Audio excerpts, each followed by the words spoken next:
অর্ধজাহানের খলিফা দিনের বেলা মানুষের বিচার করে, রাতের বেলা এলাকায় ঘুরে ঘুরে মানুষের জনগণের খবর নেয়। হযরত ওমর ঘুরতেছেন, এক সময় গিয়া দেখেন জঙ্গলের পাশে একটা ছোট্ট করে ঘরের মধ্যে আগুনের আওয়াজ দেখা যায়, আগুনের আলো দেখা যায়। হযরত ওমর কিনারায় গিয়া দূরত্ব বজায় রেখে একটু দাঁড়াইলেন, তাকায় দেখতেছেন এক বৃদ্ধা বুড়ি মহিলা পাত্রের মধ্যে পানি গরম করে আর পার্শ্বে বাচ্চাগুলো ঘুমিয়ে আছে। হযরত ওমর অপরিচিত অবস্থায় সালাম দিয়া বলেন, আম্মা জান, এই গভীর রাতে জঙ্গলের মধ্যে আগুন জ্বালায় কি করে? আম্মা জান বললেন, কে যুবক তুমি? বলে, আমি একজন আগন্তুক মুসাফির। কি চাও?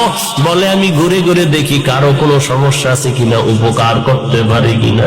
আল্লাহর বান্দি বুড়ি মহিলা ডাক দিয়ে কয়, ও যুবক, তুমি আর কি উপকার করবা? আমার একটু মনের দাবি শুনে নাও। আমগো দেশে নাকি ওমর নামের ব্যক্তি দেশ পরিচালনা করে। শুনে নাও রে যুবক, আমি এই ওমরের বিরুদ্ধে আল্লাহর দরবারে মামলা দায়ের করব। কারণটা কি? আজ তাকায় দেখো, আমার ঘরের চুলায় আগুন জ্বলে, খানা নাই, না খেয়ে আমার বাচ্চাগুলো বাটিতে কান্না করে করে করে করে ঘুমিয়ে গেছে। আমার পায়ের কিনারায় কাঁদে ওরা, খানা নাই, পেটে ক্ষুধা। আমি পানি গরম করে ওদের বলি অপেক্ষা কর, খানা রেডি হচ্ছে। আমি ওমরের মতো বান্দা, আমাদের খবর নেয় না, বিচার দায়ের করব। এবার ওমর পরিচয়টা গোপন রেখে বললেন, আম্মা জান, দেখি কিছু করতে পারি নাকি।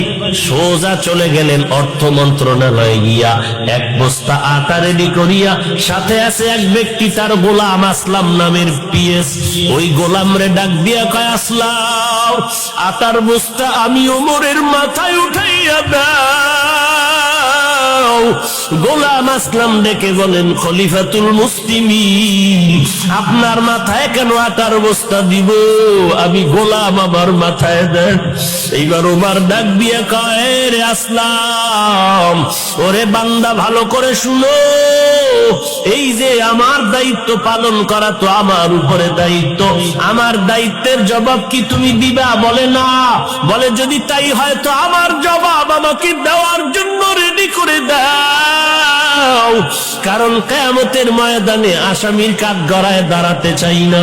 বাধ্য হইয়া গোলাম ওমরের মাথায় বোগাস আটার বস্তা যখন তুলে দিয়েছে, খলিফাতুল মুসলিমিন, অর্ধজাহানের খলিফা, মাথায় বস্তা নিয়ে চলছেন গভীর রাত।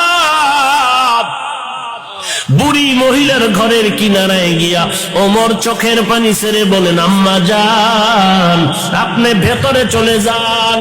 এইবার মহিলা ভেতরে চলে গেল। ওমর নিজে আটা বের করিয়া, নিজে খামিরা বানাইয়া ওমর নিজের হাতে রুটি বানানো শুরু করে দিলে। গভীর রাত্রে কেউ দেখি না, আমার মাওলায় তো তাকাইয়া দেখতেছে। এগুলো কেমনে হয়? তাকওয়া থাকলে হবে, না হয় হবে না। ওমর নিজের হাতে রুটি বানাইয়া বানাইয়া এরপরে বললেন, আম্মা জান, আপনি রুটি খাবেন, সন্তানের রুটি খাওয়াবেন, বাকি আটা রেখে গেলাম, আবার শেষ হলে আবার খবর নেওয়ার জন্য আসবো। এই কথা বলে ওমর বিদায় নিবেন। যখন বের হলেন, মহিলা ডাক দিয়া কয়, ওরে যুবক, একটু শেষ বেলায় তুমি যখন আসছো, আমি একটু অন্তর করে তোমার জন্য দোয়া করে দেই।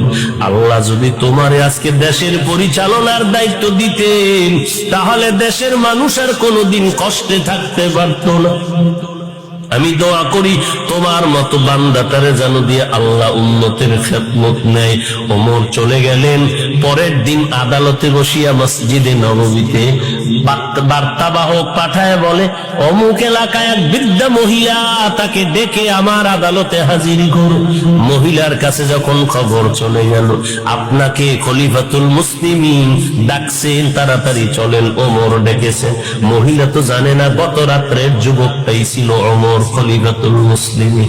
মহিলা ভয় পেয়ে গেল, গত রাতের ঘটনা কি খলিফাতুল মুসলিমিনের কাছে সেই যুবকটা বলে দিল নাকি আমার আজ ফাঁসি হয়ে যাবে। ভয় যখন ডাকছে, আমি তো ওমরের বিরুদ্ধে কত কথা কালকে বলেছি, আজ আমার বিচার না জানি হয়ে যায়। এইবার খলিফাতুল মুসলিমিন ডাকছে, হয়তো আমার বিচার হবে, ফাঁসি হয়ে যাবে।